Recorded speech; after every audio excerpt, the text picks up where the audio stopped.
তুমি আমার ভালোটা দেখাইছো। আপনার ভালোটা যদি কচুর মতো এত বড় হয় তাহলে কিন্তু আপনি না পাক ভাই, আপনার পাক পবিত্র হইতে গেলে আপনার এই ভালোটা আরো ছোট করতে হবে। গোপুরগাঁওয়ের মানুষ সবচেয়ে নিকৃষ্ট।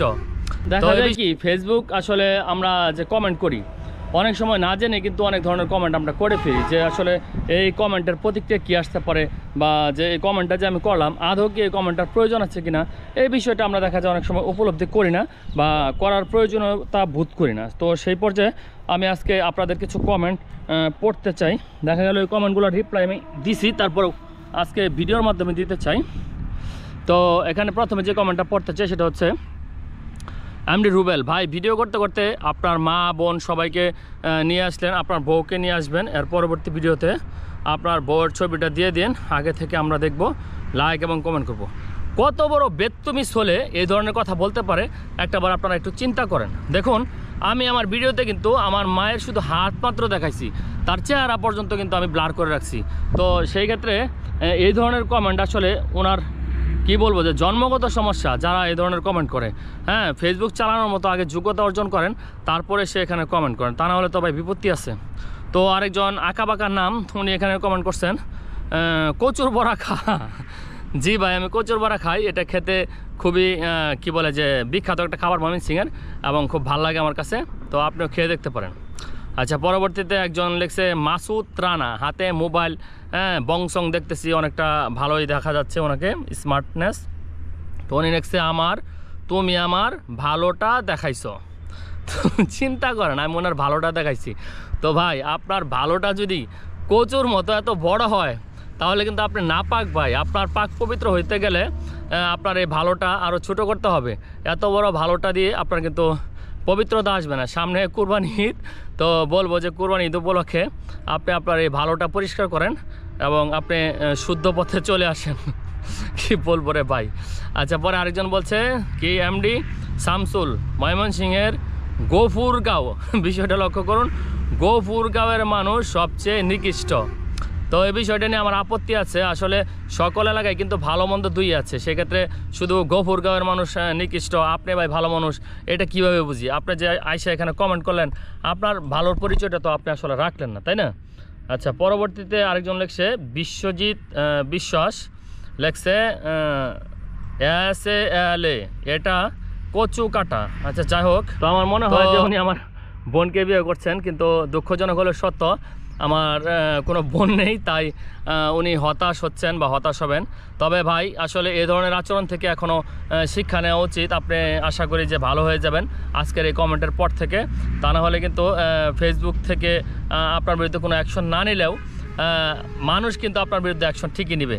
তো বোধ করতেছি যে ভালো হয়ে যাবেন, আপনার বংশ পরিচয়টা সঠিকভাবে দেওয়ার চেষ্টা করবেন। তো আরেকজন লিখছে কি গ্যাজেটস টুলস, হ্যাঁ জুলার ঘরে চুলা, মা আমার বেড়ি হয় কেমন করে, কি সাইকারসা, পরে যাই লেখছে লাইকাল্লা।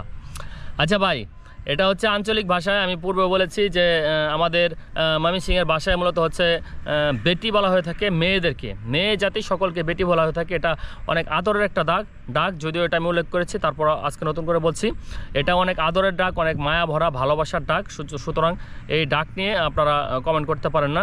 এটা কিন্তু আঞ্চলিক ভাষায় আমরা মাকে বেটি বলতে পারি, মেয়েকে বেটি বলতে পারি, মানে বেটি বলতে বোঝায় যে পুরো মা জাতি বা মেয়ে জাতিকে। সুতরাং এখানে বেটি এটা খারাপ কিছু না, বরঞ্চ আপনি যে ভাষাটা উচ্চারণ করেছেন আমি বোধ করি যে সেটা আপনি সংশোধন করে নেবেন। তো ভালো থাকবেন। তো পরবর্তী যে কমেন্টটা বলবো সেটা একজন লিখেছেন যে আপনার মায়ের বয়স কত আর আপনার বয়স কত একটু জানাবেন। আচ্ছা বলেন, আমার মায়ের বয়স কত, আমার বয়স কত, এটা কি আপনার ভাই এত ইম্পর্টেন্ট জানার জন্য? যত সব অখাদ্য কুখাদ্য আপনারা প্রশ্ন করেন। আমার মার বয়স যাই হোক, আমার বয়স যাই হোক, সেটা তো ভাই ইম্পর্টেন্ট না। আপনি যে কন্টেন্ট দিচ্ছেন সেই কন্টেন্টের উপর ফোকাস করেন, তাই না? তো আরেকজন লিখছেন তান্ত্রিক কবিরাজ, হ্যাঁ তান্ত্রিক কবিরাজ সেলিম, তান্ত্রিক কবিরাজ সিদ্দিক আলী, কাজের পরে টাকা নেওয়া হয়, মোবাইল নম্বর এত স্বাধীন, সন্ধান, প্রেম, ভালোবাসা, ব্যর্থ।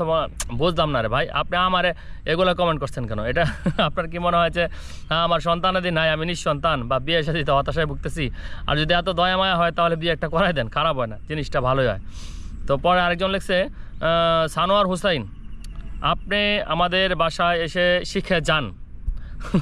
ভাই আপনার বাসায় এসে শিখে যেতে হবে না ভাই, আমার ঘরে মা আছে, মা খুব সুন্দর করে বানায়, তো আমি আমার মায়ের ডাই খাই। তো যদি ওরকম প্রয়োজন হয় তাহলে অবশ্যই আসবো এবং আপনাকে কল দেবো। ধন্যবাদ ভাই সুন্দর কমেন্ট করার জন্য। তো আরেকজন লিখছে মাকে বেডি বলে কেমনে? ওই যে ভাই শুরু হয়ে গেল গুতানি গাতানি, এর নাম হচ্ছে নিরুমণি। তো আপনার জ্ঞানের স্বল্পতা রয়েছে, বোধ করি যে আজকের ভিডিওটি দেখে আপনি বুঝতে পেরেছেন মাকে কীভাবে বেডি বলা হয়। তো আপনার আম্মারে পাইলেন, বাচ্চার আম্মা কি করে? ওই যে কন শুরু হয়ে গেল, মানে আম্মারে দিয়ে ভিডিও করছি এখন বাচ্চার আম্মারে দেখা লাগবো। আরে বেটা মগার করে মগা, বাচ্চার আম্মা দেখার তো শখকে লিগা, নিজে বিয়ে করে বাচ্চা ওয়া দেখ কতটা কষ্ট লাগে বাচ্চা লালন পালন করতে, তারপর নিজের বাচ্চার আম্মারে সুন্দরভাবে দেখিস। আচ্ছা আরেকজন লিখছে আহমেদ আনিস, হ্যাঁ অখাদ্য কুখাদ্য, হাইকার হা লাইকাল্লা র পো হাইকার হা লাইকাল্লা, আচ্ছা কন দি কীর্তিটা। আরে ভাই শালার মুশকিল হয়ে গেছে। যাক আপনার কমেন্টের খারাপ কিছু বলবো না, তবে বলবো যে ভাই শুধরায় যান, নিজের বংশ পরিচয়টা এভাবে না দিলেও পারেন। এখানে আপনার কে বলছে ভিডিও দেখার জন্য আর কে বলছে কমেন্ট করার জন্য? আচ্ছা আরেকজন লিখছে লুবনা আক্তার, তোমরা মায়েরে আম্মা বলো কেন? আম্মা নামটার মধ্যে দুইটা মা আছে, দেখুন সরায়া মাইকার মা মাইকার মা আম্মা, সেই জন্যই আমরা মূলত আম্মা নাম বলি। এটা অনেক আদরের ডাক, অনেক ভালোবাসার ডাক, অনেক মানে এই ডাকে ডাকলে আমি নিজেকে গর্ববোধ করি এবং মায়ের প্রতি ভালোবাসাটা ছড়িয়ে পড়ে, এই জন্য আম্মা বলে ডাকি। আচ্ছা আরেকজন লিখছে কি তাসরাফ নাইমা, ময়মনসিংহের মানুষ যা পায় তাই দিয়ে বড়া বানায় খায়। চিন্তা করেন রে ভাই, যা পায় তাই দিয়ে বড়া বানায় খায়, এটা তো প্রতিভা, তাই না? তো আপনি ইচ্ছা করলে নিজে ওই প্রতিভাটা কি বলে যে অ্যাপ্লাই করতে পারেন, অ্যাপ্লাই করে দেখেন কতটা মজা লাগে বা কতটা খাবারটা কতটা সুস্বাদু। তো মূলত অনেকে অনেক ধরনের কমেন্ট করছে, তবে তার ভিতরে ভালো কমেন্টগুলো তো আসলে ভালোই লাগে শুনলে। অনেকেই ববুরা আছেন যারা দাওয়াত দিছে, বিশেষ করে এই কচুর বড়া খাওয়ার জন্য দাওয়াত দিচ্ছে, বা ময়মনসিংহের মানুষ বিশেষ করে যারা এই কি বলে যে গফরগাঁওয়ের মানুষ আছে, ম্যাক্সিমাম আমাকে অনেকে দাওয়াত দিচ্ছে ভাই হিসাবে। তো আপনাদের দাওয়াত অবশ্যই একসময় কবুল করবো যদি সময় সুযোগ হয়। আর যখন ঢাকা যাই ট্রেনে করে তখন কোনো একদিন নেমে আপনাদের বাসায় চলে আসবো। তো আপাতত আমার কাছে মিষ্টি কেনার মতো আসলে অর্থনৈতিক সক্ষমতা নেই, সেই জন্য মিষ্টি ফল টল ফ্রুটস টুটস এগুলো তো নিয়ে আসতে হবে বোনের বাসায় গেলে, তাই না?